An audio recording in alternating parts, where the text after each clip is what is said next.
Assalamu alaikum class. I welcome you all to this new semester. I understand that some of you are from sociology background while some of the students are from psychology, and sociology students will be studying this topic as introduction to psychology, whereas for the psychology students the topic is titled as fundamentals of psychology. But let me inform you that the content of this subject will be same for both of you. However, the projects that will be given to you after the midterm exam will be different, depending upon the background you are from. So first of all, we'll be dealing with what is the definition of psychology. And psychology is actually a scientific study. There are different merits that need to be fulfilled to be in order to call a subject that it is a scientific study. So it is the scientific study of two things, that is, first one is behavior and the other one is mental processes. Behavior is something that deals with our overt activities. Overt means that observable things that are observable, our actions, our activities, our speech, everything about us that is observable to others, that others can see. And but psychology is not limited to that. It is also the scientific study of mental processes. Mental processes are those things that are subjective experiences or very private experiences, or emotions, feelings, judgments, thinking, decision making, problem solving, memory, and many other. Okay? These are the things that others can't see directly. You can also say that these are covert activities. Covert means that they are hidden from others, no one can see them, but we can it is assumed that our behavior is actually an indirect measure of our mental processes or internal processes. So psychology deals with the study of behavior and mental processes of human as well as non-human species like animals, and there's a separate branch of psychology that deals with the study of animals, that is called comparative psychology. So when we talk about the scope of psychology, it is really very broad. A number of fascinating topics are included in this field. For example, historically people have been there have been many incidents that people were fascinated to know about. For example, there were people who had some brain damage, and after that they were not able to recognize anyone, even their very close and near ones. So psychology was the branch of study that answered their question, that how do we recognize others, how do we have a separate mechanism in our brain that is responsible for face recognition. Similarly, our ability to make social judgments, to understand the norms and values of society, our ability to memorize things, and similarly the psychological aspects of opacity, okay, and even aggression, antisocial behavior, violence, and many more fascinating topics come under the heading of psychology. Now let's talk about the historical origins of psychology. The roots of psychology can be traced to the great philosophers of ancient Greece, the most famous of them being Socrates, Plato, and Aristotle. And all of these philosophers, they raised some fundamental questions about human mental experiences or human life. So that can be called the historical origin of psychology. At that time there was not any separate field that was named as psychology, there was only philosophy. So we can say that the roots of psychology can be traced back to the philosophy.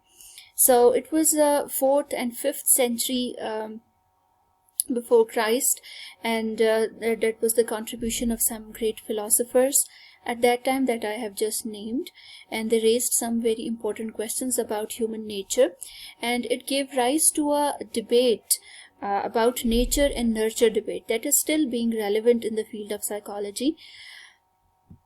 Some of the philosophers were of the opinion that all our human abilities and traits are inborn, that we are born with our personality and nothing changes afterwards. However, on the other extreme, there were the philosophers who said that human beings are born as a clean slate.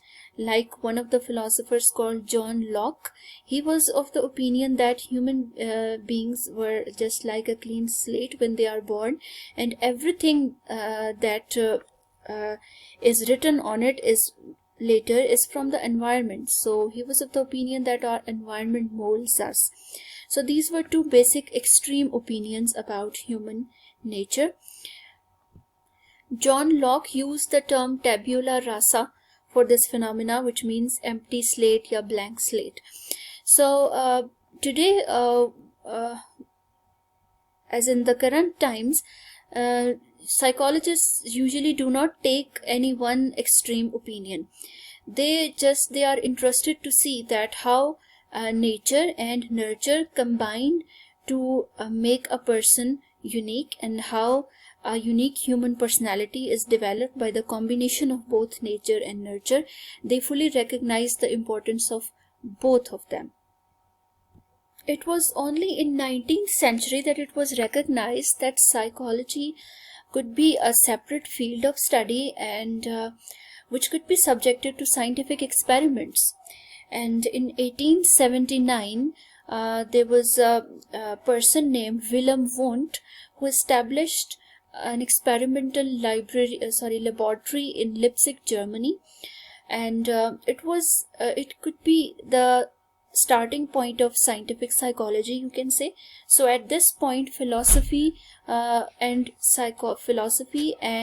science merged together to develop a new field which was called psychology. Wilhelm Wundt used to perform experiments on basic mental processes like sensation. He used the process of introspection. Introspection means that someone talks about his own mental experiences by his own self. So he used to show some stimuli to the subjects of experiments, and those subjects used to relate on their own what they have just experienced. This was called introspection. So then there emerged different schools of psychology. Each school of psychology had a certain opinion about what should be the subject matter of psychology. The first formal school of thought in psychology was structuralism. It was inspired by the approach of basic sciences such as chemistry, biology, and physics. Just like in chemistry, there was a practice of finding the fundamental particles of matter.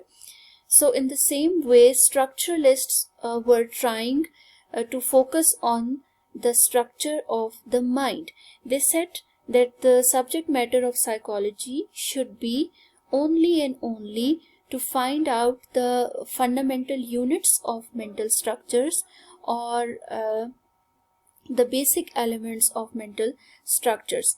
The main proponent for structuralism was E.B. Tishner, or Edward B. Tishner.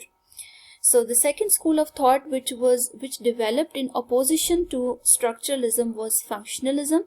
It was proposed by William James, and his ideas were inspired by Charles Darwin's theory of evolution. And William James was of the opinion that psychology should not focus on finding out the structure of mental processes, because it was of no use. He said that psychology should focus on the functions of mental processes, or it should find out how our mental processes helped us to adapt to our environment during the process of evolution.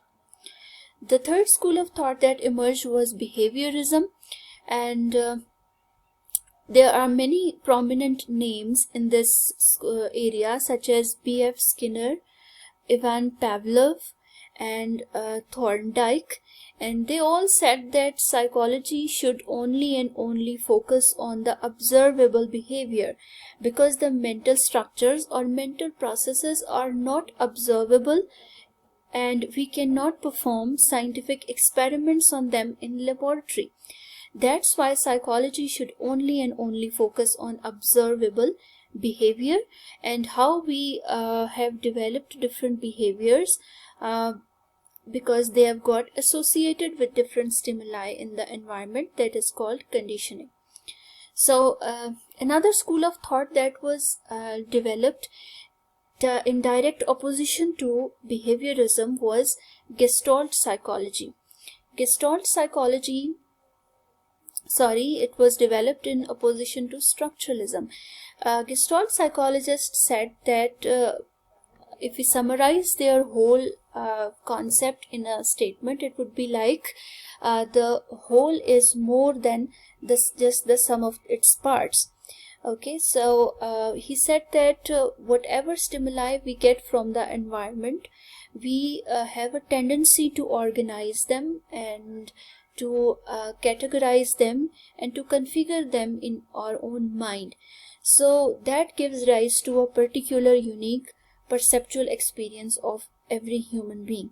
So he said that we should focus on studying the mental processes or mental experiences as a whole. We should not try to divide them in basic elements. Rather, we should focus on how as a whole our mental processes function. The next one is psychoanalysis. In Gestalt psychology, there were many prominent names like Max Wertheimer, Kafka, and Kohler. And in psychoanalysis, almost all of us, either we have read psychology or not, we know psychology by the name of Sigmund Freud. So Sigmund Freud was the main proponent of the psychoanalysis school of thought.